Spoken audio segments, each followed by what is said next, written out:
कंधे पर बोरा लटकाए दिन भर गलियों में भटकता रहता। इधर उधर पड़ी प्लास्टिक की बोतलें और पुरानी चीजें उठाता रहता। फिर शाम को उन्हें बेचकर 2 वक्त की रोटी कमाता। थुंग थुंग अपनी बीवी और बच्चे के साथ एक टूटी हुई झोपड़ी में रहता था। गरीबी इतनी थी कि कभी कभी नमक रोटी भी नसीब नहीं होती थी। भूख मिटाने के लिए पेड़ों के पत्तों का सहारा लेना पड़ता। फिर भी थुंग थुंग ने कभी चोरी का सहारा नहीं लिया। एक दिन थुंग थुंग थका हारा श्मशान के पास बैठा था। शाम ढल चुकी थी और हवा में जले हुए लकड़ों की बू थी। तभी उसे मिट्टी के नीचे से हल्की सी रोशनी चमकती दिखी। वह धीरे से उठा और मिट्टी खोदने लगा। कुछ ही देर में उसे जमीन के अंदर से एक पुराना सा लोहे का घंटी वाला दिया मिला। जैसे ही उसने उसे उठाया, एक भारी आवाज गूंजी, जो भी इस दिए को जगाएगा उसकी हर इच्छा पूरी होगी, लेकिन बदले में उसकी सबसे प्यारी चीज चली जाएगी। थुंग थुंग का दिल जोर जोर से धड़कने लगा। वह मन ही मन सोचने लगा, सबसे प्यारी चीज मतलब क्या? वह घर लौटा और बीवी को सब बताया। बीवी ने ध्यान से सुना। उसकी आंखों में डर भी था और थोड़ी सी उम्मीद भी। फिर बोली, 3 दिन से बच्चा भूखा है, क्यों ना पहले खाना मांग ले।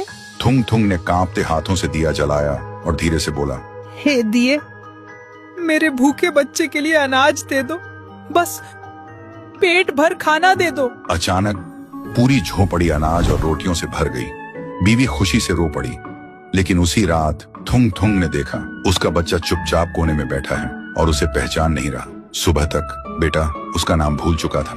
थुंग थुंग टूट गया, लेकिन घर में अनाज था और भूख खत्म हो चुकी थी। उसने खुद को समझाया, बाद में बच्चे का इलाज करवा लूंगा। फिर उसने सोचा, एक और बार इस्तेमाल कर लेता हूँ। इस बार उसने मांगा, हे दिए, पक्का मकान और दुकान दे दो। पलक झपकते ही टूटी झोपड़ी की जगह एक सुंदर पक्का घर बन गया और बगल में भरी हुई दुकान खड़ी थी। थुंग थुंग खुशी से बीवी के पास दौड़ा, लेकिन उसने देखा उसकी बीवी पत्थर की मूर्ति बन चुकी थी।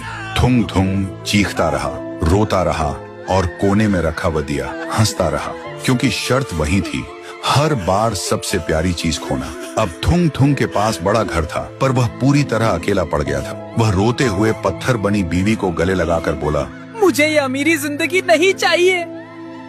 मेरी बीवी और बच्चे को पहले जैसा कर दे, भले ही हम भूखे रहें। दिए की हंसी अचानक रुक गई। एक तेज रोशनी हुई। जब रोशनी हटी, न पक्का घर था न अनाज का ढेर। फिर वही पुरानी टूटी हुई झोपड़ी थी, लेकिन सामने उसका बच्चा खेल रहा था और बीवी मुस्कुरा रही थी। थुंग थुंग ने सुकून की सांस ली और उस मनहूस दिए को वापस श्मशान ले जाकर मिट्टी में हमेशा हमेशा के लिए दफना दिया।